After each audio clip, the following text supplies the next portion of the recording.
വെറും 25 ലക്ഷം രൂപയുടെ ഉള്ളില് നമുക്ക് ഏതൊക്കെ പവർഫുൾ ഡീസൽ എഞ്ചിൻ കാറുകൾ മേടിക്കാൻ പറ്റും എന്നുള്ളതാണ് ഇന്നത്തെ വീഡിയോ. ഇപ്പോൾ ഈ വീഡിയോയിൽ ഒന്ന് രണ്ട് കണ്ടീഷൻസ് ഉണ്ട്. നമ്മൾ 150 ഹോഴ്സ് പവറിന് മേലുള്ള വണ്ടികളാണ് പവർഫുൾ ആയിട്ട് ഈ വീഡിയോയിൽ കൺസിഡർ ചെയ്യണുള്ളൂ. പിന്നെ നമ്മൾ പറയുന്ന പവർ ഫിഗേഴ്സ് എന്ന് പറയുന്നത് ഹോഴ്സ് പവറിലാണ്, BHP-യിലല്ല. BHP-യിലാക്കേണ്ടവർക്ക് 0.986 കൊണ്ട് മൾട്ടിപ്ലൈ ചെയ്താൽ മതി. സോ നമുക്ക് വീഡിയോക്ക് പോവാം. അപ്പോൾ 25 ലക്ഷം രൂപയുടെ ഉള്ളിൽ റൈറ്റ് നൗ നമുക്ക് ഇന്ത്യൻ മാർക്കറ്റിൽ മേടിക്കാൻ പറ്റിയ മോസ്റ്റ് പവർഫുൾ ആയിട്ടുള്ള ഒരു കാറാണ് XUV 700. മഹീന്ദ്രയുടെ 2.2 ലിറ്റർ എംഹോക്ക് എഞ്ചിന് ഉണ്ടാക്കുന്ന മാക്സിമം പവർ എന്ന് പറയുന്നത് 185 ഹോഴ്സ് പവറും അതുപോലെ 450 ന്യൂട്ടൺ മീറ്റർ ടോർക്കാണ്. എന്ന് വെച്ചാൽ നമ്മുടെ ഫോർച്യൂണറിനേക്കാളും ഒരു 50 ന്യൂട്ടൺ മീറ്റർ ടോർക്ക് മാത്രം കുറവുള്ളൂ XUV 700. XUV 700 നമുക്ക് എല്ലാവർക്കും അറിയാം, നമ്മുടെ XUV 500യുടെ സക്സസർ ആയിട്ട് വന്നതാണ്. ഇന്ത്യൻ മാർക്കറ്റിൽ വളരെ പെട്ടെന്ന് ഹിറ്റായ ഒരു മഹീന്ദ്രയുടെ ഒരു വണ്ടിയാണ് XUV 700. ഡിസൈൻ വൈസ് ഒക്കെ എല്ലാവർക്കും ഇഷ്ടപ്പെട്ട ഒരു മോഡൽ കൂടിയിട്ടാണ്. ഫ്ലഷ് ഡോർ ഹാൻഡിൽസും അതുപോലെ അതിന്റെ നോർമലി ആർക്കും കുറ്റം പറയാനില്ലാത്തൊരു ഡിസൈനാണ് XUV 700 ഉള്ളത്. ഇന്റീരിയർ ഒക്കെ ആണെച്ചെങ്കിൽ പ്രീമിയം ലുക്കിൽ തന്നെയാണ് അവർ കൊടുത്തിട്ടുള്ളത്. ശരിക്കും പറയുകയാണെങ്കിൽ മഹീന്ദ്രയുടെ ആദ്യത്തെ ഒരു പ്രീമിയം ലുക്കിംഗ് ഇന്റീരിയർ കൊണ്ടുവന്ന വണ്ടി XUV 700 ആണ്, നോ ഡൗട്ട് ഫോർ ഷുവർ. ഇനി അടുത്ത പവർഫുൾ വണ്ടി ഏതാണ് എന്ന് നോക്കുകയാണെങ്കിൽ നമുക്ക് പറയാൻ പറ്റും സ്കോർപിയോ എൻ. XUV 700 കൊടുത്ത അതേ 2.2 ലിറ്റർ എംഹോക്ക് എഞ്ചിൻ തന്നെയാണ്. പക്ഷേ സ്കോർപിയോ എന്നിലേക്ക് വരുമ്പോൾ നമുക്ക് കിട്ടുന്ന മാക്സിമം പവർ എന്ന് പറയുന്നത് 175 ഹോഴ്സ് പവർ ആണ്, വിത്ത് 370 ന്യൂട്ടൺ മീറ്റർ ഓഫ് ടോർക്കും. ഇതേ സെയിം പവർ ഫിഗേഴ്സിൽ തന്നെയാണ് നമുക്ക് താർ റോക്സ് അവൈലബിൾ ആയിട്ടുള്ളത്. നോർമൽ താർ ഇന്ത്യൻ മാർക്കറ്റിൽ ഹിറ്റ് ആയതോട് കൂടിയിട്ട് ആൾക്കാരുടെ ആവശ്യപ്രകാരം ഇല്ലെങ്കിൽ ഒന്നുകൂടിയും പ്രാക്ടിക്കൽ ആയിട്ടുള്ള ഒരു വണ്ടി വേണമെന്ന് മഹീന്ദ്ര തീരുമാനിച്ച് ഇറക്കിയ ഒരു വണ്ടിയാണ് താർ റോക്സ്. നിലവിലുള്ള താറിന്റെ 5 ഡോർ താർ എന്ന് വേണമെങ്കിൽ നമുക്ക് പറയാം. ഇതൊന്നും ഞാൻ പറയേണ്ട കാര്യമില്ല, ഇതെല്ലാവർക്കും അറിയണതാണ്. അപ്പോൾ XUV 700 കഴിഞ്ഞാൽ പിന്നെ ഏതാണ് പവർഫുൾ ഡീസൽ കാറുകൾ 25 ലക്ഷം രൂപയുടെ അണ്ടറിൽ വാങ്ങിക്കാൻ കിട്ടുക എന്നുള്ള ചോദ്യത്തിന് ഉത്തരമാണ് സ്കോർപിയോ എന്നും അതുപോലെ താർ റോക്സും. രണ്ടു വണ്ടിയും സെയിം പവർ ഔട്ട്പുട്ട്സിൽ തന്നെയാണ് വന്നിട്ടുള്ളത്. 175 ഹോഴ്സ് പവറും അതുപോലെ 370 ന്യൂട്ടൺ മീറ്റർ ടോർക്കും. അപ്പോൾ നിങ്ങൾ വിചാരിക്കും മഹീന്ദ്രയുടെ എഞ്ചിൻസും മഹീന്ദ്രയുടെ വണ്ടികളും മാത്രമേ ഉള്ളൂ ഈ 25 ലക്ഷം രൂപയുടെ അണ്ടറിൽ ഇത്ര പവർഫുൾ എന്ന് വിചാരിക്കുന്നിടത്താണ് നമുക്ക് ഫിയറ്റിന്റെ 2 ലിറ്റർ എഞ്ചിൻ വെച്ച പല കാറുകൾ വരുന്നത്. നിലവിൽ ടാറ്റ ഹാരിയറിലും അതുപോലെ MG Hector, Jeep Compass, Tata Safari ഇതിലൊക്കെ കിട്ടണ ഒരു എഞ്ചിൻ ഉണ്ട്. അതായത് ഫിയറ്റിന്റെ 2 litre Multijet diesel engine. Reliable ആണ്, പവർഫുൾ ആണ്, അതുപോലെ അത്യാവശ്യം എഫിഷ്യന്റും ആണ്.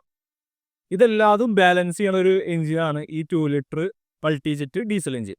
ഇതില് സ്കോർപിയോയുടെ കോമ്പറ്റീറ്റർ ആയിട്ട് വരുന്ന വണ്ടിയാണ് ടാറ്റ സഫാരി. പക്ഷെ ഒരിക്കലും ഞാൻ സ്കോർപിയോയുടെ ഒരു കോമ്പറ്റീറ്റർ എന്ന് സഫാരിനെ ഒരിക്കലും വിളിക്കില്ല. ആ ഒരു ലെജൻഡറി നെയിം വെച്ചിട്ട് ഹാരിയറിനെ വലിച്ചു നീട്ടിയ ഒരു വണ്ടി എന്നാണ് ഞാൻ പറയുള്ളൂ. കാരണം ഒരു 4 വീൽ ഡ്രൈവ് ഇല്ല. നമ്മുടെ മനസ്സിൽ സഫാരി എന്നൊക്കെ ചെറുപ്പം മുതൽ നമ്മൾ കണ്ടുവന്ന സഫാരി എന്ന് പറഞ്ഞു കഴിഞ്ഞാൽ ഒരു റഗഡ് ആയിട്ടുള്ള ഒരു ഓഫ് റോഡ് ഒക്കെ പോകാൻ പറ്റിയ ഒരു 4 വീൽ ഡ്രൈവ് ക്യാപ്പബിലിറ്റി ഉള്ള ഒരു വണ്ടിയാണ്. പക്ഷെ പുതിയ സഫാരി വന്നപ്പോൾ ഹാരിയറിനെ ഒന്ന് എലോങ്ങേറ്റ് ചെയ്ത് ഒരു 7 സീറ്റ് വെച്ച ഒരു ഫ്രണ്ട് വീൽ ഡ്രൈവ് SUV എന്ന് വിളിക്കുന്ന ഒരു വണ്ടിയാണ്. ഇപ്പോഴുള്ള സ്കോർപിയോ എന്നിന്റെ ഒരു ഡയറക്ട് റൈവലാണെങ്കിലും സ്കോർപിയോ എന്നിലുള്ള ഒരു SUVക്ക് വേണ്ട 4 വീൽ ഡ്രൈവ് സിസ്റ്റോ അതുപോലെ ലാഡ്രോൺ ഫ്രെയിം ഷാസി ഒന്നും ഇതിനില്ല. ലാഡ്രോൺ ഫ്രെയിം ഷാസി വേണമെന്ന് പറയണില്ല, മോണോകോക്കിൽ തന്നെ ഇവർക്ക് ഒരു 4 വീൽ ഡ്രൈവ് സിസ്റ്റം കൊടുക്കായിരുന്നു. അപ്പോൾ അതൊരു പോരായ്മയായിട്ട് ഈ വണ്ടി ഇറങ്ങിയ മുതൽ തോന്നുന്നവർ അതിനെ പറ്റി കമന്റ് ചെയ്യുക. പറഞ്ഞു വരികയാണെങ്കിൽ MGയുടെ ഇന്ത്യത്തെ ആദ്യത്തെ വണ്ടിയാണ് MG ഹെക്ടർ. അത്യാവശ്യം സക്സസ്ഫുൾ ആയിട്ടുള്ള MGയുടെ ഒരു വെഹിക്കിൾ തന്നെയാണ് MG ഹെക്ടർ. അതേപോലെ തന്നെ ഹാരിയറും ടാറ്റയുടെ ഒരു ഗെയിം ചേഞ്ചർ ആയിട്ടുള്ള 2 വാഹനങ്ങളാണ്, ഒന്ന് ഹാരിയറും അതുപോലെ ടാറ്റയുടെ നെക്സോണും. അപ്പോൾ മിഡ് സൈസ് സെഗ്മെന്റിൽ ഒരു ഗെയിം ചേഞ്ചർ എന്നുള്ള നിലക്ക് വന്നൊരു വണ്ടിയാണ് ടാറ്റ ഹാരിയർ. അത്രയും സക്സസ്ഫുൾ ആയിട്ടുള്ള ടാറ്റയുടെ ഒരു മിഡ് സൈസ് കാറ്റഗറിയിലുള്ള SUV കാറ്റഗറിയിലുള്ള വണ്ടിയാണ് ഹാരിയർ. ഇതിലൊക്കെ യൂസ് ചെയ്തിരിക്കുന്നത് ഈ സെയിം 2 ലിറ്റർ മൾട്ടിജെറ്റ് ഡീസൽ എഞ്ചിനാണ്, പ്രൊഡ്യൂസിങ് 170 ഹോഴ്സ് പവറും അതുപോലെ 350 ന്യൂട്ടൺ മീറ്റർ ഓഫ് ടോർക്കും. നേരത്തെ പറഞ്ഞ പോലെ മൈലേജും അതുപോലെ പെർഫോമൻസും റിലയബിലിറ്റി ഒക്കെ ബാലൻസ് ചെയ്ത് നിൽക്കുന്ന ഈ കാറ്റഗറിയിലുള്ള ഒരു എഞ്ചിനാണ് ഈ 2 ലിറ്റർ മൾട്ടിജെറ്റ് ഡീസൽ എഞ്ചിൻ. ഇതിൽ നിങ്ങളൊരു കാര്യം ശ്രദ്ധിച്ചാൽ ഇപ്പോൾ ഈ മിഡ് സൈസ് SUV സെഗ്മെന്റിൽ ഈ എഞ്ചിൻ വെച്ചിട്ടാണ്, മീൻസ് എല്ലാ ബ്രാൻഡിന്റെയും ആദ്യത്തെ ഒരു മിഡ് സൈസ് SUV എന്ന് പറയുന്ന കാറുകളൊക്കെ ഈ ഒരു എഞ്ചിൻ വെച്ചിട്ടാണ് വന്നിട്ടുള്ളത്. അതൊക്കെ അത്യാവശ്യം സക്സസ്ഫുൾ ആയിട്ടുള്ളതുമാണ്. ഇപ്പോൾ നിലവിൽ ജീപ്പിന്റെ ഇത് നോക്കുകയാണെന്ന് വെച്ചാൽ ജീപ്പ് ഇന്ത്യൻ മാർക്കറ്റിലേക്ക് വന്ന ഉടനെ ഇറക്കിയ വണ്ടി ജീപ്പ് കോമ്പസ് ആണ്. നമ്മൾ ഇത് പറഞ്ഞുകൊണ്ടിരിക്കുമ്പോൾ ഇപ്പോൾ ഒരു ജീപ്പ് കോമ്പസ് നമ്മൾ ഓവർടേക്ക് ചെയ്ത് പോയി. ജീപ്പിന്റെ ലൈനപ്പിൽ സക്സസ്ഫുൾ ആയിട്ടുള്ള ഒരു വണ്ടി തന്നെയാണ് ജീപ്പ് കോമ്പസ്. അതുപോലെ MG ഹെക്ടറും അത്യാവശ്യം പോപ്പുലാരിറ്റി ഉള്ള വണ്ടിയാണ്. പിന്നെ അതുപോലെ ടാറ്റ ഹാരിയർ. അപ്പോൾ ഫസ്റ്റ് പ്രൈസ് മഹീന്ദ്ര, അതുപോലെ മഹീന്ദ്രയുടെ എഞ്ചിനും തൂക്കി. സെക്കൻഡ് പ്രൈസ് ഫിയറ്റിന്റെ എഞ്ചിൻ വെച്ച കാറുകൾ തൂക്കി. തേർഡ് പ്രൈസ് ഇനി ആർക്കാ കൊടുക്കുക എന്നാണ് അടുത്ത ചോദ്യം. ഒരു കാടാവുമ്പോൾ കാട്ടിലെ രാജാവിനെക്കാട്ടും വലിയ ആന ഉണ്ടാവും, അതുപോലെ നമ്മുടെ കാണ്ടാമൃഗം ഉണ്ടാവും, പിന്നെ ഹിപ്പോപ്പൊട്ടാമസ് ഉണ്ടാവും. ഇതൊക്കെ സിംഹത്തിന്റെ സൈസിന് വെച്ച് നോക്കുമ്പോൾ ഇതൊക്കെ വലുതാണ്. അതിന്റെ ശക്തി നോക്കുകയാണെങ്കിലും ചിലപ്പോൾ ഒരു പക്ഷേ സിംഹത്തിനേക്കാളും മേലെ ശക്തിയുള്ള എനിമൽസ് ആണ് ഇതൊക്കെ. അങ്ങനെ ഇരിക്കുമ്പോഴും സിംഹത്തിന്റെ ഒരു ഗർജനം മതി ഈ സാധനങ്ങളൊക്കെ പേടിക്കാൻ വേണ്ടിയിട്ട്. അങ്ങനെ ഇന്ത്യൻ മാർക്കറ്റിൽ ഒരു എതിരാളി പോലും ഇല്ലാണ്ട് ഇറങ്ങിയ ഒരു വണ്ടിയാണ് ദി ഗ്രേറ്റ് ഇന്നോവ. ഇന്ത്യൻ മാർക്കറ്റിൽ ഒരുത്തനും പോലും ധൈര്യം കാണിക്കാത്ത, ഇതുവരെ ഒരു എതിരാളി പോലും വന്ന എതിരാളിനൊക്കെ നിഷ്പ്രയാസം തോൽപ്പിച്ച് കളഞ്ഞ ഒരുത്തനുണ്ട്, ഇന്നോവ ക്രിസ്റ്റ. ഇന്നോവ സീരീസിത്തെ ഒരു അടിപൊളി വണ്ടിയാണ് ഇന്നോവ ക്രിസ്റ്റ.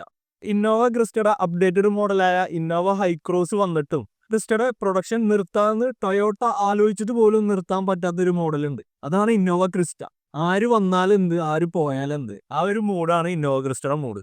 ഒന്ന് ആലോചിച്ച് നോക്കിയാൽ ഇന്നോവ ഹൈക്രോസ് ഇറക്കിയിട്ട് പോലും ഇപ്പൊ ഇന്നോവ ക്രിസ്റ്റ സെപ്പറേറ്റ് സെയിൽ ചെയ്യേണ്ട ഒരു അവസ്ഥയാണ് ഇപ്പോൾ ടൊയോട്ടയ്ക്കുള്ളത്. അത്രക്കും ഡിമാൻഡാണ് ഇപ്പോഴും. ഇപ്പോൾ ഈ വീഡിയോ എടുക്കുന്ന സമയം വരെ ഇന്നോവ ക്രിസ്റ്റയ്ക്ക് അത്യാവശ്യം ഡിമാൻഡ് ഉണ്ട്. അതിലുള്ള 2.4 ലിറ്റർ ഡീസൽ എഞ്ചിൻ ഉണ്ടാക്കുന്ന മാക്സിമം പവർ എന്ന് പറയുന്നത് 150 ഹോഴ്സ് പവറും അതുപോലെ 343 ന്യൂട്ടൺ മീറ്റർ ഓഫ് ടോർക്കുമാണ്. പറയുമ്പോൾ ഇതാ വീണ്ടും ഒരു ഹൈക്രോസ് നമ്മളെ ഓവർടേക്ക് ചെയ്ത് പോകുന്നുണ്ട്. എന്താണെന്ന് അറിയില്ല, നമ്മൾ വീഡിയോ എടുക്കണ പല വണ്ടികളും നമ്മളെ ഓവർടേക്ക് ചെയ്ത് പോകുന്നുണ്ട്. അതാണ് ഇന്ത്യൻ മാർക്കറ്റിന്റെ ഇന്നോവയുടെ കഥ. ആര് വന്നാലും എന്ത്, ആര് പോയാലും എന്ത്. ഇന്നോവ ക്രിസ്റ്റയ്ക്ക് എപ്പോഴും അതിൻ്റെതായ ഒരു മാർക്കറ്റ് ഉണ്ട്. ഇനി എപ്പോഴാണ് അത് ഡിസ്കണ്ടിന്യൂ ചെയ്യാമെന്നൊന്നും പറയാൻ പറ്റില്ല. പക്ഷെ ഈ ഒരു സമയം വരെ അതിന് ഡിമാൻഡ് ഉണ്ട്.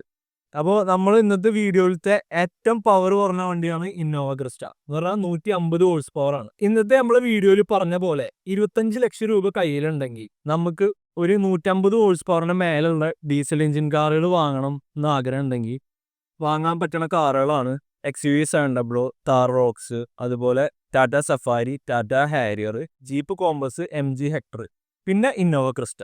ഇന്നോവ ക്രിസ്റ്റ ഒഴിച്ച് ബാക്കി എല്ലാ വണ്ടികളും SUV ടാഗ് ലൈനിൽ നിൽക്കുന്ന വണ്ടിയാണ്. ഇന്നോവ എന്ന് പറയുന്നത് ഒരു MPV സെഗ്മെന്റ് ആണ്.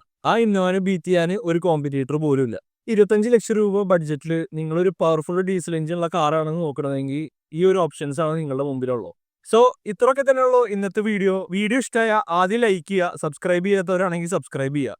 സബ്സ്ക്രൈബ് ചെയ്തവർ ഞെക്കിയാൽ അതാണ് സബ്സ്ക്രൈബ് ആവും. സബ്സ്ക്രൈബ് ചെയ്തവർ അത് വെറുതെ ഞെക്കണ്ട. അപ്പോൾ ഇത്രയൊക്കെ തന്നെയുള്ളൂ ഇന്നത്തെ video. So thanks for watching guys. Will see with another video.